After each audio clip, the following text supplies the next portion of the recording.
Oke, bismillahirrahmanirrahim. Assalamualaikum warahmatullahi wabarakatuh. Di video saya yang pertama ini, saya akan membahas materi mengenai etika menghubungi guru. Kenapa saya membuat video ini?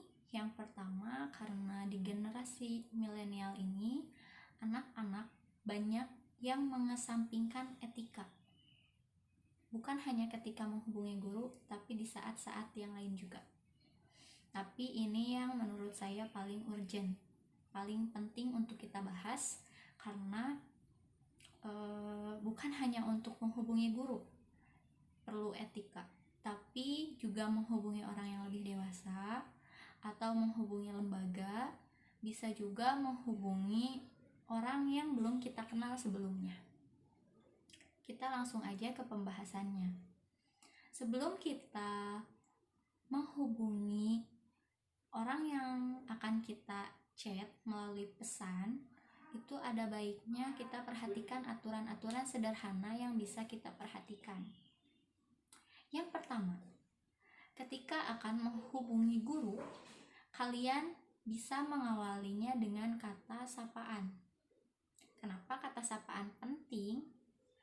Karena kalau misalkan kita menghubungi tanpa kata sapaan dulu, tanpa basa-basi, itu akan terkesan tidak sopan.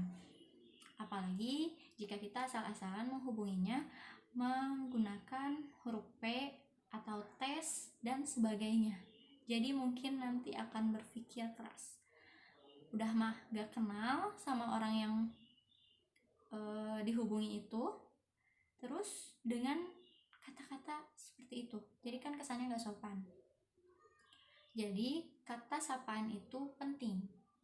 Apabila kalian muslim, kalian bisa menggunakan atau mengucapkan assalamualaikum terlebih dahulu. Tapi apabila non muslim, kalian bisa menggunakan kata sapaan selamat pagi, selamat siang. Itu akan lebih nyaman terdengarnya. Kemudian yang kedua, apabila kalian akan menghubungi, kalian harus mencantumkan identitas kalian. Karena apabila di dunia pendidikan, di lembaga pendidikan, setiap guru itu tidak hafal dengan nama murid yang mereka ajar. Karena kebayangkan, di satu rombel belajar itu ada ratusan, bahkan ribuan bila di sekolah negeri. Jadi, mungkin guru juga tidak akan kenal dengan kalian. Makanya ada baiknya kalian ketika ingin menghubungi guru, kalian bisa menggunakan identitas terlebih dahulu. Kemudian yang ketiga, ketika kalian akan menghubungi guru, kalian gak harus canggung atau kalian gak harus menggunakan PUEB yang sekarang berlaku. Kalian mikir keras, ini bahasanya baku gak ya? Ini bahasanya bagus gak ya?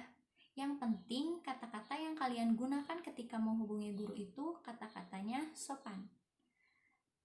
Jadi kalian gak harus mikir keras, kayaknya aku ini bahasanya gak baku, terus kalian gak jadi menghubungi guru. Udah aja lah, nanti aja besok aja ditanyain di sekolah. Jangan sampai seperti itu. Tapi yang penting kata-katanya sopan dan enak dibaca, jadi tidak menyinggung. Kemudian yang keempat, kata-kata ketika akan menghubungi guru itu diusahakan jangan menuntut. Karena banyak sekali orang-orang yang ketika menghubungi gurunya itu menuntut. Ingat, kalian bukan jaksa, kalian itu siswa. Jangan menuntut ingin cepat dibalas sampai kalian mengucapkan kata-kata yang tidak enak. Bisa jadi nanti gurunya gak suka sama kalian, dan bisa jadi juga nanti kalian diolok-olok oleh orang-orang yang lain. Karena itu akan menjadi kebiasaan, bukan hanya ketika menghubungi guru saja, tapi bisa jadi ke orang lain juga akan berperilaku seperti itu. Kemudian yang kelima, kalian itu apabila ingin menghubungi guru harus langsung to the point, tidak menggunakan kata-kata pengantar. Basa-basi dulu. Kalian ada salah satu contoh kasus ketika menghubungi guru itu basa-basi pakai kata pengantar. Assalamualaikum ibu, maaf, kata ketua OSIS yang disampaikan bahwa besok akan libur. Benar tidak, Bu? Soalnya kata wali kelas saya besok tidak libur, sedangkan kata ketua kelas saya berita yang didengar dari ketua OSIS itu besok libur. Kan guru jadi mikir ya, TikTok gitu. Ini maksud anak ini apa gitu. Muter-muter bahasannya. Nanti bisa-bisa gurunya juga pusing, gak ngerti apa yang dia tanyain. Bisa-bisa nanti saya jawabnya kata kepala sekolah, bilang ke Bu Ida, kemudian dibisikin ke Bu Rizka, ibu dengar bahwa besok tidak libur sekolah.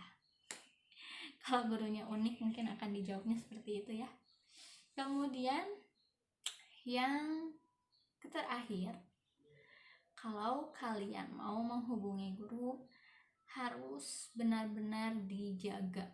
Jangan sampai kalian ngebom chat, bukan teman kalian kan, karena belum dibalas kalian terus-terusan ngechat guru tanpa aturan sampai numpuk chatnya. Kalian harus sabar karena pekerjaan guru kalian itu banyak. Atau misalkan orang yang ingin kalian hubungi itu belum menjawab chatnya, kalian harus tahu, karena barangkali orang yang kalian hubungi itu sedang ada urusan mendesak. Juga kalau misalkan nanti sudah santai, pasti mereka juga akan membalas chat kalian. Jadi diusahakan ketika kalian akan menghubungi seseorang, baik guru, orang yang tidak kalian kenal, atau dari lembaga manapun, jangan sampai kalian ngebom chat. Dan satu hal yang perlu digarisbawahi, ketika kalian akan menghubungi seseorang yang tidak kalian kenal, lembaga atau guru, itu ingat waktu. Jangan sampai tengah malam kalian menghubungi guru. Misalkan jam 12 malam. Terus kalian maksa pengen dibalas. Hey, itu waktunya tidur anak-anak. Gitu ya. Itu salah satu perihal yang sekarang sedang marak. Karena sekarang pembelajarannya juga online, terus tugas-tugas juga online, numpuk gitu. Jadi banyak siswa-siswa yang menghubungi guru lewat chat terutama. Dan kalian harus perhatikan etikanya. Oke, sampai jumpa di next video. Apabila masih ada kesalahan, saya mohon maaf. Dan jangan lupa di like dan subscribe. Thank you. See you, bye-bye.